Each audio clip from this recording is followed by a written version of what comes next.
Hey guys, Eli here. Yesterday I posted my full review of Oasis on NintendoEnthusiast.com. You can go check it out, but I decided I'd make a shorter video up here kind of describing my thoughts on the title, overall my perceptions of it, and my recommendation overall.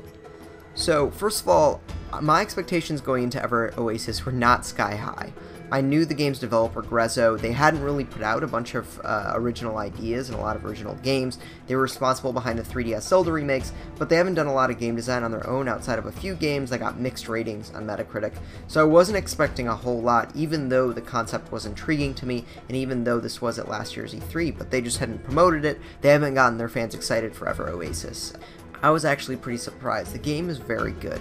It's an interesting mix of genres. At its core, Oasis is an action RPG with an emphasis on exploration. Whereas other action RPGs I played on 3DS like Fantasy Life have had incredibly simple combat, Oasis has a unique and well-crafted system. There are a variety of different characters and classes a player can bring along in their three-person party. However, players don't control a single character the whole time. At any moment, a player can switch into another character. Based on the weapons available for each character and the strategy I chose to employ, I was constantly switching between characters and combat weapons. At one moment, I could be launching arrows from one side of the room to another, while at another moment, I was close and personal with a giant hammer. The combat itself is quite strategic as well. Simply button mashing through this cute RPG will result in a quick death, especially in the latter half of the game. Achieving victory often requires a mix of dodging, attacking, and character swapping. Oasis's diverse set of enemies ensured that I was constantly engaged and adapting to new strategies.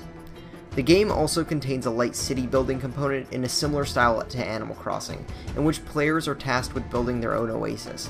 When players first begin their town, it has no residents. By completing specific quests for visitors, or by finding other people out in the wild, players can recruit these characters to join their oasis.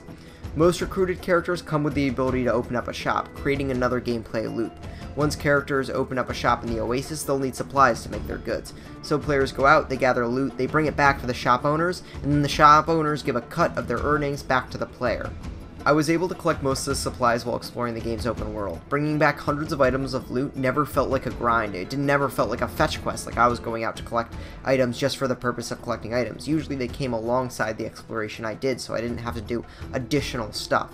They were an excellent additional incentive while I was out exploring.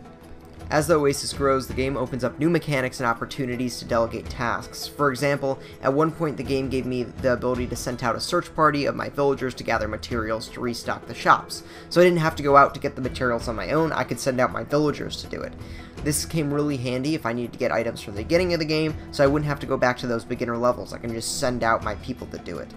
This way, the developers made sure that I was never getting bored doing mundane tasks that I already done before. I could just delegate those tasks to my villagers. Stuff like gardening worked the same way. The game's cast of characters provided a substantial amount of diversity and potential for differing gameplay outcomes. Each character has its own weapon, ability, and shop. In Metroid-like fashion, dungeons will often have a feature that can only be activated if a certain type of character was present. The dungeon elements not only encourage players to frequently try out new party configurations, but it provides the opportunity to return to dungeons to collect new goodies.